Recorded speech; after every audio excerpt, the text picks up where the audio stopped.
on with you to the end, into the very fires of Mordor. On today's review, we're going to be taking a look at the Diamond Select Lord of the Rings Deluxe Action Figure of Aragorn. And here we have the figure standing out of the box without any crazy poses or accessories. First impressions? I noticed that the likeness to Viggo Mortensen is somewhat like with the Diamond Select Lord of the Rings Legolas figure. In certain lighting and from certain angles, it does resemble him, but from some angles it really doesn't. But in this scale of a figure, I don't really mind. It's a 7-inch scale figure. It's gonna get the kind of hard to get the likeness right. And I guess Viggo's face is kind of like with Mark Hamill. It's kind of hard to make him into figure format. But I actually like the beard that they done. The pin applications for the beard. The hair looks nice. I'm really liking this trench coat that he has. It's kind of like a pirate or something.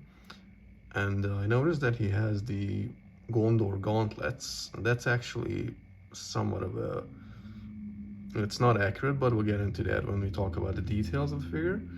But first of all, let's get into the accessories part. And here you can see all the accessories that he comes with. As you can see, he comes with a lot of stuff. And first of all, let's start with one of my favorites. This is just a standard torch. I think he uses a torch when the Fellowship enter Moria. This is really, I really like the the flame effect that they used. It's really translucent, and there's actually it's like a bendiness to this. This does look like an actual wooden stick because it is somewhat straight, but there's a certain bend to it right here. And the texture of it and the paint applications make it look like a wooden stick. I mean, on the bottom, maybe they could have done something different, but it's all right. And I'll show you that actually, if you work with some LEDs or something, you can really light this up if you want. Really nice.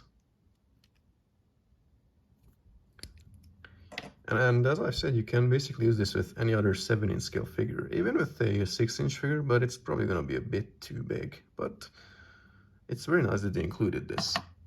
Second, let's take a look at his dagger. I'm not sure what it's called, sadly. I don't know if it actually had a name. But look at the elven engravings on the dagger. It's really nice. The hilt is a really nice dark brown color. And this gold at the end of the hilt is really nice. It's sculpted in this really nice silverish plastic. Really nice. And all these weapons are, well, this one is a bit bendable, so it's not going to break, but it could technically warp. And almost all of these weapons you can actually sheet or store on Aragorn, which I really, really like. With this dagger, for example, you can put it in here, just like in the movies. That's very nice. Then, moving on to his first sword. This is his regular sword. Before he uses Anduril, Flame of the West, he uses this regular sword.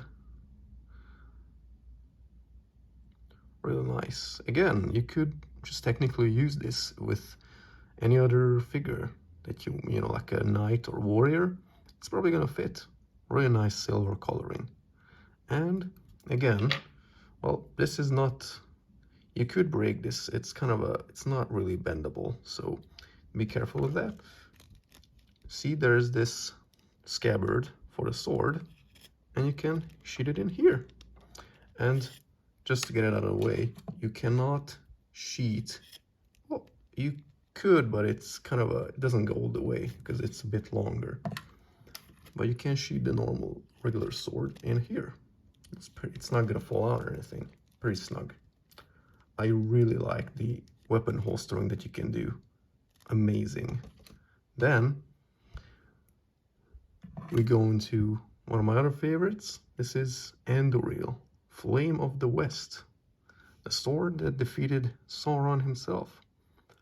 Really nicely detailed and sculpted and painted with all the little golden details on the guard and the hilt. You can actually see the elven engravings on the sword as well. From the other side, it's very much the same, I believe. If any of you know Elvish, then You could maybe translate this.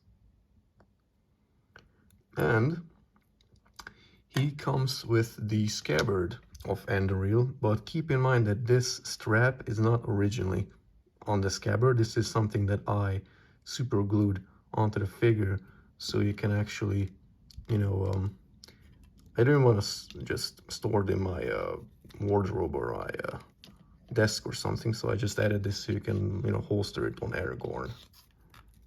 You know, you could do something similar if you want, but keep in mind that, you know, this is not originally on the scabbard. But let's take a look at the scabbard nonetheless. Very, very nice. Really fits the look of the sword. Really matches. And then you can take the sword and sheath it in here. See, that fits really nicely. You know, if you don't want to attach this onto the scabbard, you can have him, you know, holding the scabbard with the sword inside or something like that. Well, it's kind of a tight fit, but you can probably make it work. His hands are really tight. Well,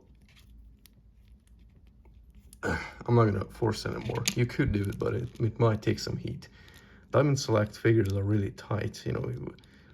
These are really not bendable hands, which is good in some aspects, but it's really hard to get the swords in his hand as well. I'll show you with Anduril.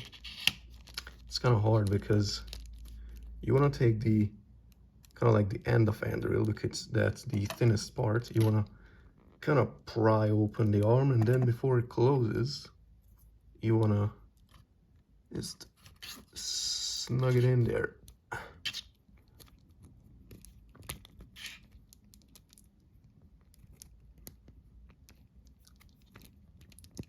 Wow, okay, it's in. Took some effort, but it's there. Once it's there, it's not going to fall out. And with the torch, you could put it maybe in this hand. It's not really intended for this, but well, yeah, he can actually kind of hold it, so that's kind of nice. But you know, maybe he should have come with an additional left hand for holding the torch better or something, but it's all right. So now let's get into the details of the figure. Now let's move on to the details of the figure, starting from top to bottom.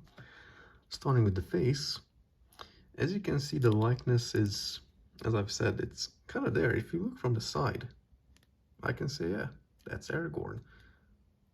From the front, it's kind of weird. The eyes are good, but there's something off. I don't know, maybe like the head shape. But I do think that, I don't remember Aragorn having so thin eyebrows, as well as Legolas as well. I think they just, you know, if you look from the far, he looks like he doesn't have any eyebrows or something. You could just kind of, you know, just a little paint or something.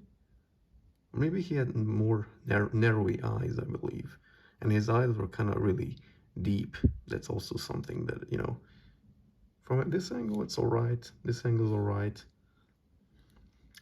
You know, I don't have any problems with it personally, and I think they actually kind of missed the part with the beard here. Look, it goes all the way here, but on the other side they kind of just missed it.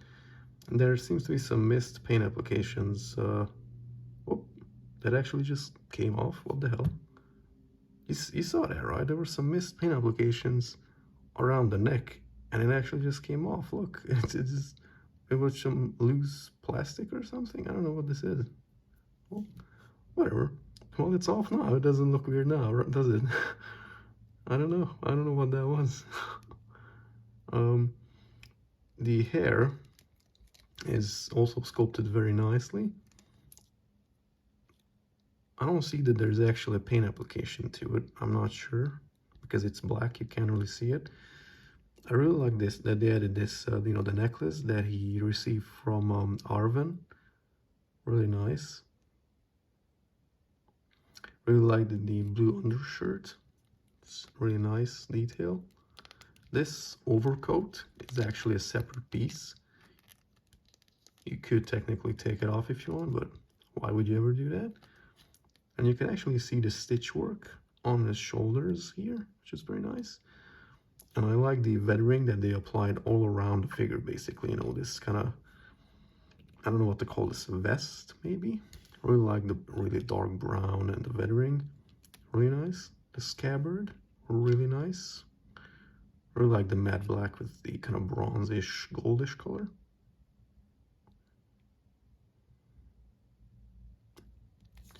And I wanted to mention that you can see he got the these are the gauntlets that he took from Boromir when he died, the Gondorian gauntlets. It's very nicely sculpted, nice magnification. You can see the tree of Gondor. But I think, given that he has these, they're actually not gauntlets, they are vambraces, I believe. He shouldn't have this, or what? I think he didn't have the scabbard for the knife or something. I think this is kind of a mismatch here. I'm not sure what it is, but I don't think he had the scabbard for the knife or the sword. Whatever, moving on. There's actually, you can see his ring sculpted on his finger. Pretty nice.